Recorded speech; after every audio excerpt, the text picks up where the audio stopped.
Hello everybody, this is a Hall of Fame film from the European server in his M5A1 Stuart, and going into first place, beating out some of his previous entries, it's WinnieANKA. We're in Prokhorovka encounter mode from the south spawn. 2 artillery apiece, the enemy team has 3 lights and they have 2. They have more TDs, the enemy team has more heavies, although both teams have a TOG. It's going to be the enemy team's armor against his team's TDs. These low tier fights, it's hard to know what people are going to do until they get going, so let's see how this starts to happen and unfold here. He's moving off to the west, probably going over to the hill. Have enough tanks staying over. He's going over to the east, that is. Have enough tanks going over to the west that they're going to be able to fend off any kind of flanking maneuver the enemy might pull off. And it looks like he's going to have a lot of tanks joining him on the hill. The Roach is going up to the middle to half-court spot, which isn't really ideal because he doesn't have great view range and he doesn't have good turret movement, so it'd probably be better if he was sitting back somewhere playing as a light TD right now, but nonetheless, that's what he's doing. He wants to go spot, so we'll see what happens.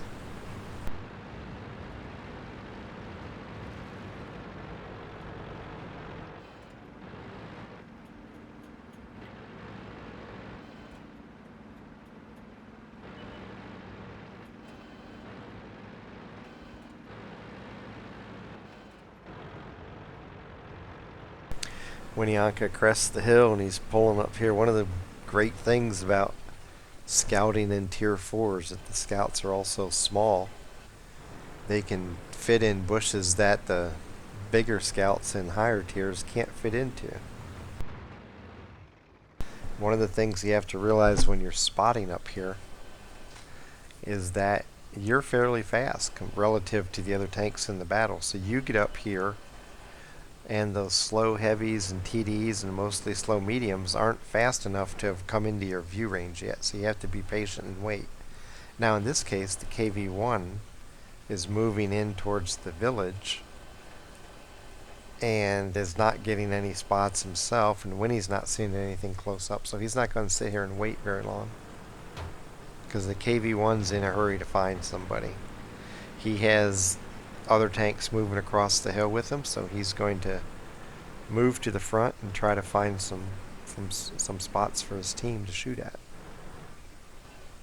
KV-1's really pushing it by being out in front. WinnieANKA is trying to go slower and let his binoculars kick in and clear the land as he goes. This KV-1 just wants to press forward, kind of rushing WinnieANKA off how he would normally do it, I believe.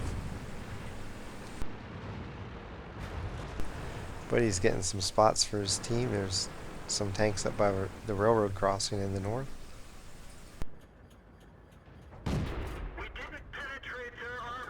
KV-1 and the TOG, I think it was.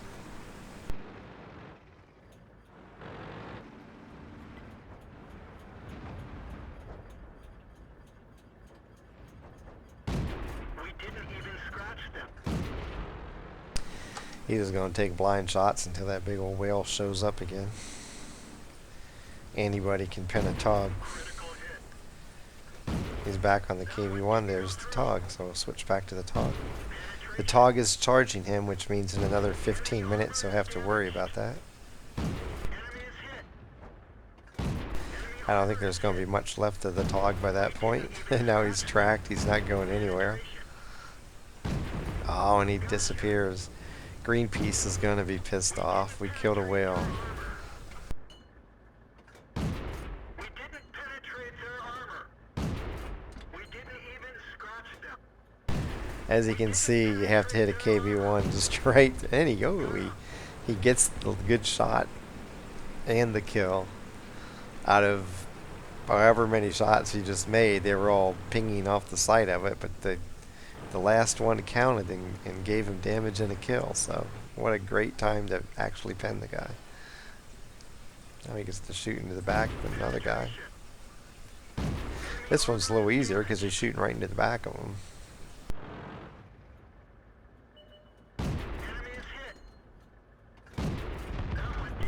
Enemy is dead. And there's the arty. At Penetration. least for a short time it's there. Now it's gone. The M44, somewhere to be seen down that way. Or up that way, it's to the north. This fight's rapidly becoming a blowout. They have a 6-tank lead. There's a, whoa, an Electo behind it. Penetration. I don't see the target. The Electo elected not to fight back, and now he's dead.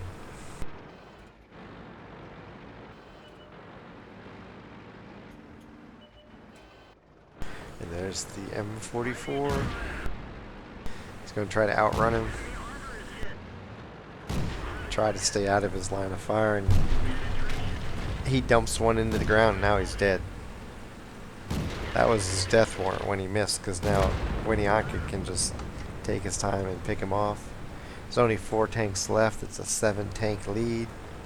People are capping. WinnieANKA's not. He's killing.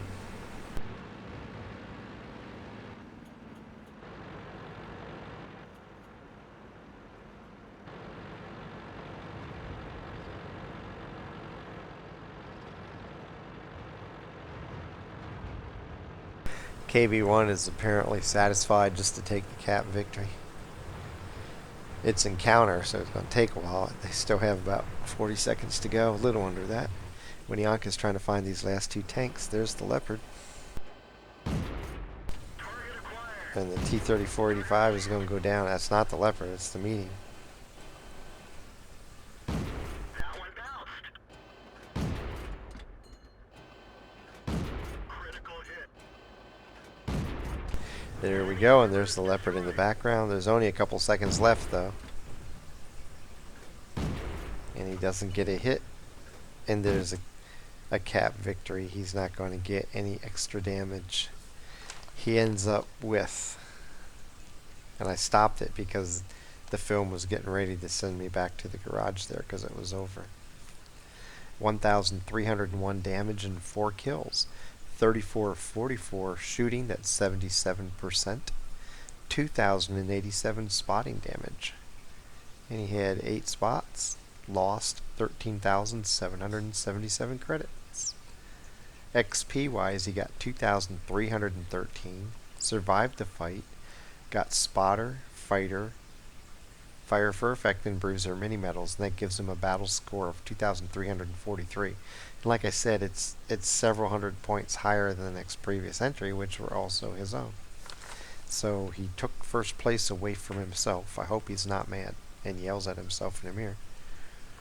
If so, he can go out and beat himself again and jump in front of this first place. It is a pretty straightforward fight. 4 or 5 tanks went off to the west. He chose to go over to the hill. For some unexplained reason, the enemy team didn't even challenge the hill. They didn't even try to defend against people coming over the hill, except for 1 TD, and he was dispatched fairly quickly because he was greatly outnumbered. The KV-1 was pushing up through here, and I think WinnieANKA wanted to go bush hopping and let his binoculars set up at each point to try to ensure that everything was clear in front of him. With the KV-1 pushing ahead of him, he ended up having to just forget trying to spot and going ahead and kind of turning into an active role a little bit.